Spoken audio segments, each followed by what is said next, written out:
Cara, a primeira coisa, quando a ficha caiu forte para mim, é na mudança de sobrenome, né? Então não é mais o Marcelo da BRF, né? Agora é a WNutri do Marcelo. Então você não tem mais essa força do crachá que abre portas e você tem que usar a sua força, né? Todo esse networking, né? Nesses 30 anos que foi construído, né? Para poder fazer a sua marca e a sua empresa acontecerem, né?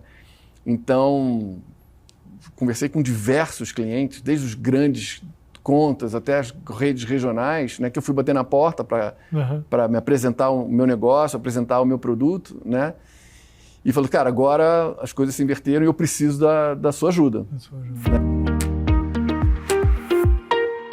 Oi, pessoal, tudo bem? Mais um episódio do Vidi Talks e hoje com uma presença muito especial de um grande amigo, Marcelo Costa. O nosso papo aqui vai ser aquele papo raiz. E por que eu digo que o papo é raiz? Porque eu e Marcelo, a gente teve uma carreira muito parecida em trade marketing durante muitos anos em empresas multinacionais. E o Marcelo, há alguns anos atrás, mais precisamente, acho que a gente estava comentando aqui uns 9 anos mais ou menos, me procurou para tomar um café porque ele estava a fim de fazer uma transição, de virar sócio, diretor comercial de uma companhia espetacular que estava sendo construída, começando naquele momento praticamente, que é a WNutri. E o papo então vai girar em torno disso, um pouco dessa transição de carreira que o Marcelo fez e dos desafios de empreender numa indústria de consumo com grandes competidores já estabelecidos. Marcelo, muito obrigado aqui pela tua presença. Eu sou um fã seu há anos, enfim, do teu trabalho, da tua carreira. Né? Muito bacana ter você aqui, cara. Não, um prazer te rever e ver esse teu momento também, a gente bater um papo. Né? Vamos colocar as histórias em dia, né? É isso aí, cara. Começa contando um pouco pro pessoal, cara, um pouco da tua carreira, enfim. Você passou por grandes empresas multinacionais e tomou a decisão de empreender e se juntar ao time da WNutri. Como é que foi isso, cara? Tá bom, eu tô completando 35 anos, né, na indústria de alimentos, né? Bebidas e alimentos foram a minha vida sempre, né? Eu comecei na Coca-Cola, foram 10 anos de Coca-Cola, entre Coca-Cola Company, no primeiro programa trainee que a Coca-Cola teve aqui no Brasil. Caramba! Depois, quando eu vim para São Paulo, no engarrafador, né, que hoje é FEMSA, mas naquela época era SPAL, que depois virou Pananco e hoje é a FEMSA. Legal. Depois eu recebi uma proposta da Perdigão, então fui montar um modelo na Perdigão de atendimento de pequeno varejo, né, e recebi uma proposta da Ambev, logo após a fusão da Ambev, né, e foi a primeira função de trade marketing minha, né? As atividades já estavam lá, mas o cargo trade marketing, o primeiro, foi em 2000 na Ambev, né? Quando eu fui gerente de trade nacional, né? E aí depois da Ambev, Danone, né? Estávamos conversando aqui sobre o lançamento de Activia, todo aquele momento super bacana da Danone. E aí fui para uma outra fusão grande com o BRF, né? Quando Sadi e Perdigão se juntam, fui convidado para assumir a diretoria de trade marketing, né? Começar a montar o trade que seria na BRF, né? E aí fui expatriado, fui cuidar da operação da companhia nos Emirados Árabes, né? E aí depois de uma reestruturação fui demitido e nesse momento que eu volto para o Brasil repensando a vida e que aí empreender surge como uma oportunidade, né? Mas deixa eu parar aí. Empreender surge como uma oportunidade. Não foi algo que você estava planejando. Não. Sem dúvida alguma, né? Mas o que te fez entender que era uma oportunidade de empreender? Ou seja, o que estava na tua cabeça naquele momento e que talvez você, com a carreira que você teve, que poderia fazer outras escolhas, seguramente, para continuar o teu caminho como executivo, entendeu que empreender poderia fazer sentido?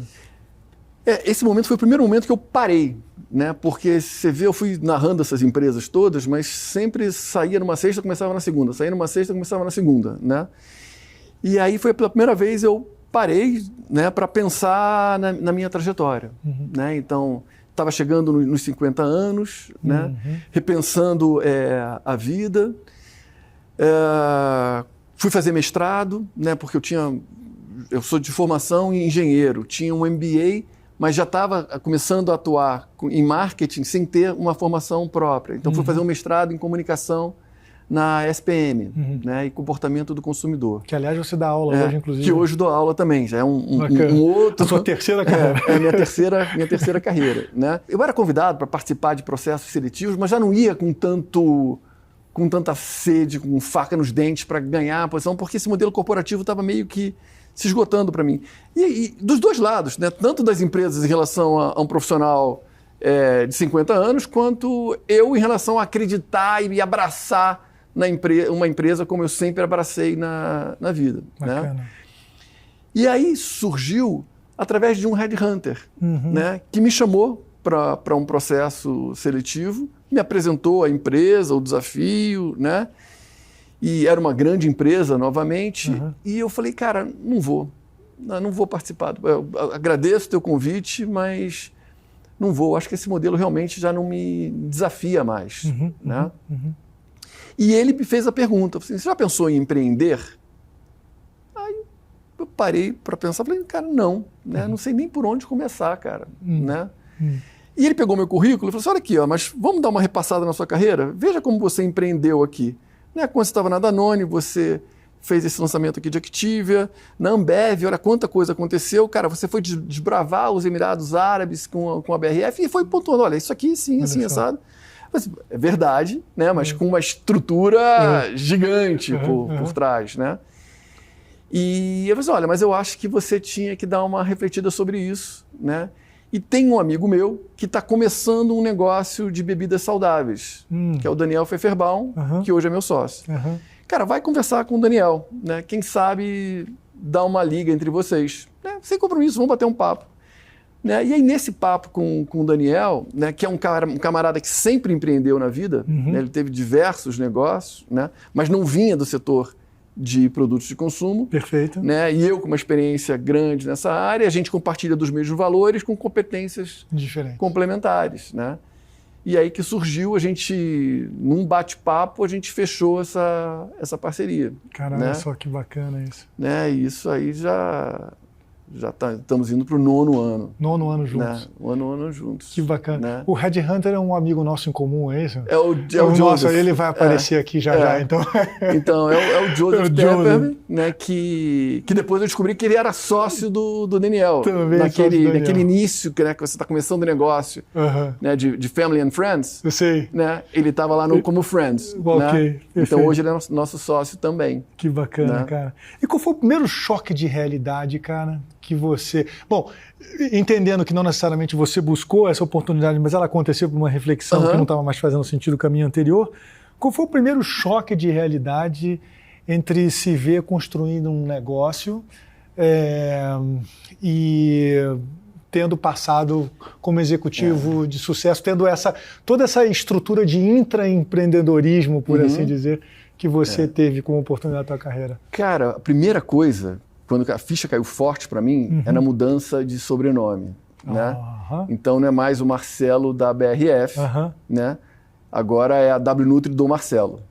Né? Então as coisas se invertem. Olha só. Né? Então você não tem mais essa força do crachá que abre portas, e você tem que usar a sua força, né? Todo esse networking, né? Nesses 30 anos que foi construído, né? Para poder fazer a sua marca e a sua empresa acontecerem. Né? Então, conversei com diversos clientes, desde os grandes contas até as redes regionais, né, que eu fui bater na porta para me apresentar o meu negócio, apresentar o meu produto, né? E falei, cara, agora as coisas se inverteram e eu preciso da sua ajuda.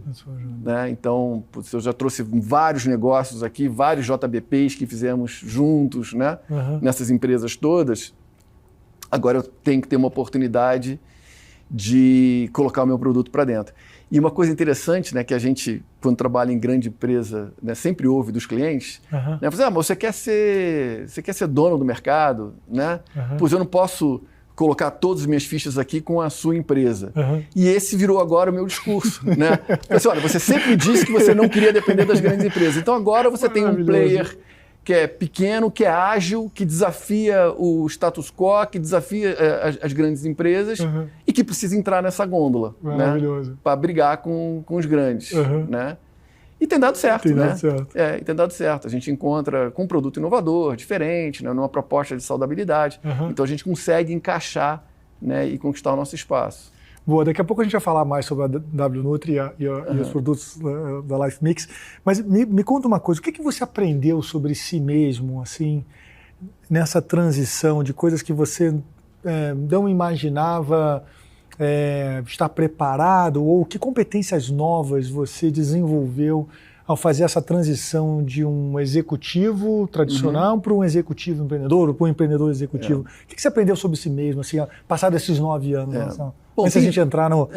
Tem o óbvio das competências técnicas, né? Então, apesar de você ter uma formação bacana, fiz um MBA, mas uma coisa na hora H, você está responsável por todo o negócio, né? Então, você tem que aprofundar seus conhecimentos financeiros, jurídicos, de informática, de recursos humanos, né? Então é necessário ser um profissional muito mais multifuncional do que quando você está ocupando uma caixinha de uma empresa. Mesmo que seja uma caixinha de General Manager, que era o que eu fui fazer lá em Dubai. Né? Eu era o CEO da empresa, só que você tem uma estrutura grande embaixo, né?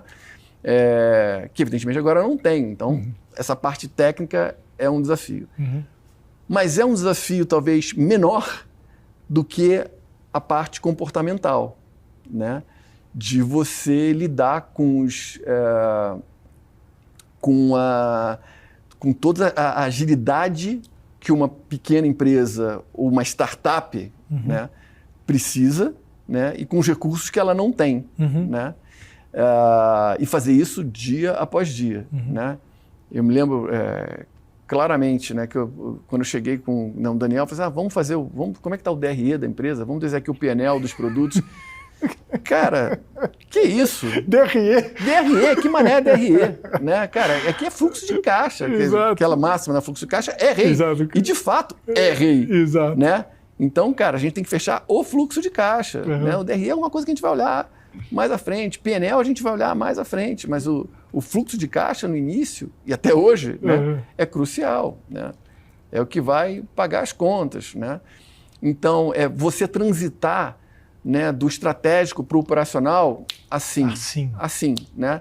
Então, você está desenhando um novo produto, estudando uma nova categoria, né? Mas, ao mesmo tempo, você tem que fechar uma negociação com um cliente. Né?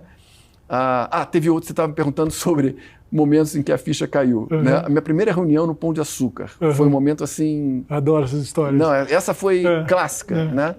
Então, para quem conhece a sede do Pão de Açúcar ali na Brigadeiro, né? Então você passa pela primeira portaria, né?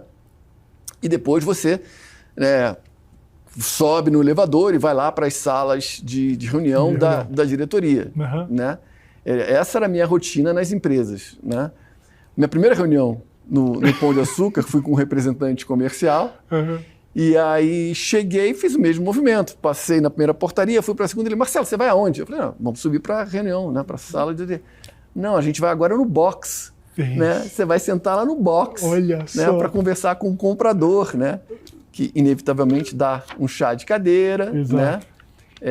Então, cara, é diferente. É outra realidade. Né? É diferente.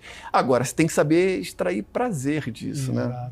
E acho que esse que é o X da questão. Tem um lado de protagonismo. Sim. Que, eventualmente, uma boa negociação que você fez em nome de talvez de uma grande corporação, que, sem dúvida nenhuma tem o seu valor, né? Mas você está respaldado, enfim, por uma marca que já foi construída, por um trabalho de pessoas que fizeram ao longo do tempo, e de repente está você ali, você conquistou um espaço que menor que seja, mas é o teu protagonismo. É teu, né? De você, cara, de cadastrar o produto, de ver esse produto na gôndola. Cada vitória...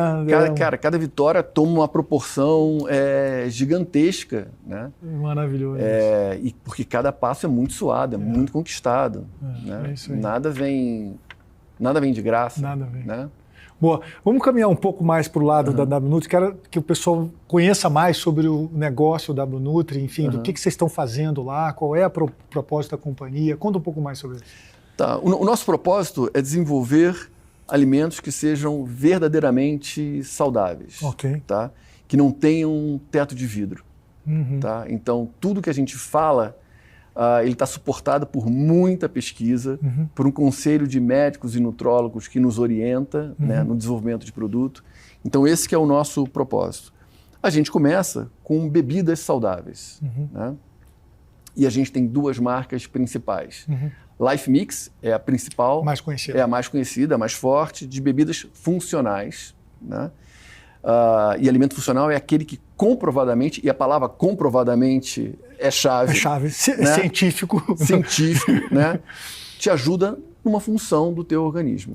Né? Então, isso que é um alimento funcional. Então, a gente tem uma linha de sucos e chás funcionais, né? Que são enriquecidos com nutrientes que comprovadamente te ajudam a melhorar uma função do teu organismo. Né? E a gente tem uma outra marca chamada Poder da Terra, que é a nossa marca de produtos orgânicos. Tá? Que o nosso desafio, a ambição aqui é a gente fazer produtos orgânicos que sejam, além de verdadeiramente orgânicos, acessíveis. Né? Que não sejam muito mais caros do que um equivalente convencional. Tá? Essas são as 2 principais marcas da companhia. E como é que enfim, brigar no varejo, né, por assim dizer, com marcas super consolidadas, né? Ou seja, apesar de que eu não me lembro de grandes companhias, categorias, estarem em categorias tão específicas quanto essa que você relatou, que vocês estão, mas são concorrentes de uma certa forma. A gôndola é a mesma. Sim. E vocês estão disputando espaço com essa turma. Como é que se penetrar nesse jogo, Marcelo? Antes até da gôndola, né, a competição é pela need state, a necessidade que o consumidor tem. Perfeito. Né? E que esse consumidor vai manifestar essa necessidade dele, ele vai ser saciado através da seleção de um produto, de uma categoria, né, quando ele se transforma em shopper e vai lá comprar. Né? E aí a gente está brigando por essa atenção do consumidor, pela decisão de compra desse shopper e nesse espaço da gôndola. E né? que não necessariamente, permita-me te interromper, ele tá separado daquilo que não é funcional, né? Tá tudo junto e misturado. Sim, né? Não, porque... e é uma das coisas que a gente aprendeu, porque quando a gente chegava com esse discurso e apresentando esse produto, né, nos pontos de venda, e essa questão de sazonalidade, que hoje é uma de saudabilidade, né? Que hoje é uma realidade, lá atrás estava começando, era uma tendência, e o varejo começando a segmentar as áreas do mercado, né? Então, a primeira tentação é o nosso produto ser cadastrado na área de saudáveis. Né? Então, ele vai para aquela gôndola que tá a granola, que está o pão sem glúten, que está o sem lactose, que está o sem, né? E que ninguém vai ali para comprar suco. Perfeito. Né? Então, o nosso principal produto é a linha infantil, né? O Life Mix, uma parceria que a gente tem com a Turma da Mônica. Né? Que, aliás, é um produto ótimo. Os pais não vão nessa gôndola comprar o suco da lancheira dos filhos. Definitivamente né? não. Então, aí, voltando à tua pergunta, a briga é tirar o produto daqui ou trabalhar dupla exposição, mas se eu tiver que escolher um lugar, não é aqui. Eu tenho que estar lá na gôndola de sucos. Porque os pais estão indo lá comprar. Estão indo lá. E para brigar com todos os outros da categoria. Com néctar, com suco que tem açúcar, e o nosso produto é um produto absolutamente natural, que não tem adição de açúcar, que é enriquecido com nutrientes, que é um suco 100%. É uma proposta diferente do que está o entorno ali. Né? Então, é conquistar o espaço, né? E depois a cabeça, né, os corações e mentes desses consumidores e shoppers para que optem pelo nosso produto. E o varejo, de uma maneira geral, para essa categoria, qual o nível de maturidade? Porque muito se fala desse entendimento do shopper, né, da gente atender a jornada dele dentro dos canais de vendas, mas assim, eu percebo que vocês estão muito preparados para ter esse diálogo com o varejo, no sentido de explicar para ele o melhor posicionamento de cada um dos produtos de vocês, porque eles trazem uma perspectiva distinta do que hoje é comum, mas o varejo ele está consciente, ele está maduro para dar esse passo de se posicionar dessa maneira, ou é uma briga que vocês têm tido dificuldade em vencer? O varejo também evoluiu bastante, né? Então, falando especificamente do autosserviço, né, das redes de supermercado, tanto as nacionais quanto as regionais, né, evoluíram bastante. Então, estão atentos à mudança do consumidor, né, a preocupação com a saudabilidade, estão atentos ao que está acontecendo fora do Brasil, né? Então, a gente encontra uma boa receptividade a um produto inovador saudável, né? E ao longo desses anos a gente ganhou alguma credibilidade para também balizar a nossa entrada em outras categorias, com o que a gente já fez de mudança na categoria de sucos, né? Agora, por exemplo, quando você olha, falando em outro canal, o Cash and Carry, né? Principal canal no Brasil, que mais cresce, né? Essa consciência está chegando depois, né?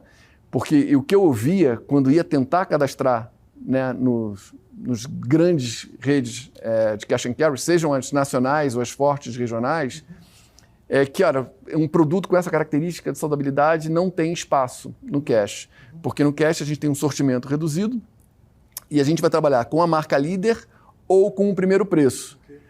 Você que não é nem uma coisa nem outra, e é verdade, eu não sou líder, né, e não sou, definitivamente não sou o produto mais barato, não tinha espaço. E aí o nosso desafio foi catequizá-los e mostrar que, olha, só que esse crescimento do cash está sendo feito por um shopper que saiu do hiper e está indo comprar no cash. E esse shopper está buscando inovação, está buscando os produtos que ele encontrava no hiper, no cash também, né? Então a gente demorou muito tempo, né, para cadastrar o produto no cash. Foi acontecer só há 2 anos. Uau. Só há 2 anos. Caramba! Que a gente botou o pé no cash and carry, né? E ainda muito incipiente, ainda tem um monte de redes para a gente entrar, né? Então o cash foi mais difícil, porque é um momento de transformação muito grande, né? O sortimento deles aumentou pra caramba, o serviço que o cash presta, que era aquele modelo econômico lá atrás, né? Ele está ampliando a sua gama de serviços, então está num momento de transformação muito grande. E onde tem rebuliço, assim, tem oportunidade, né? Então, é a hora certa da gente entrar, né? Perfeito. Marcelo, a gente está chegando no final da nossa conversa. Antes de fazer a última pergunta, eu vou fazer uma anterior, que é o seguinte: onde que os consumidores, os shoppers, encontram a melhor execução para conhecer mais sobre a proposta da Live Mix em mercados aqui em São Paulo, por exemplo? Tem alguma rede de varejo que você fala, cara, vai lá que você vai entender direitinho essa nossa proposta de valor? A gente está com uma ponderada, a nossa distribuição ponderada é muito boa. Né? A numérica ainda não, mas a ponderada é muito boa. Então, Pão de Açúcar, no Carrefour, no Mambo, no Marché, no Irota, né? Indo para o interior, no Seven Água, no Tausch. Então a gente está com uma distribuição ponderada, bem bacana. Né? E eu espero que quando encontrarem a execução esteja bem feita, porque a gente trabalha muito para isso, né? Para estar com um planograma bonitinho, na altura dos olhos, na precificação correta, com o sortimento certo. Vai dar certo, mas daqui a pouco vocês vão estar em milhares de pontos de venda e a gente vai estar também fazendo essa auditoria para vocês, para ajudar no desenvolvimento do negócio. Vamos contar com a VID quando a gente tiver um pouquinho maior. Isso aí, Marcelão. Cara, última pergunta. Qual o legado que você quer deixar, enfim, agora nessa tua carreira empreendedora? Eu acho que você agregou muito valor às companhias que você trouxe, etc. Enfim, 9 anos apenas comparado com os outros praticamente 20 de carreira executiva. Qual o legado que você quer daqui a mais 10 anos na Life Mix, olhar para trás e falar, pô, construímos isso aqui? Cara, a nossa visão é fazer desta marca uma referência em saudabilidade, né? Para que quando a gente entre em outras categorias, como a gente está entrando agora em achocolatado, né, com um produto inovador, absolutamente natural, saudável, né, o consumidor veja a Life Mix como um atestado que esse é um produto que eu posso confiar, porque eu sei que é de verdade, que eu sei que é natural, que eu sei que faz bem para mim. Muito bacana, cara. É isso. Irmão, é isso, cara. Sou seu fã. Obrigadão, Marcelo. Valeu, Marcão. Isso aí. Turma, um outro super episódio, como eu falei para vocês, bastante raiz. Enfim, uma verdadeira aula de como fazer essa transição de carreira, as dificuldades, a vida real como ela é. Um abraço e até a próxima. Valeu, tchau, tchau.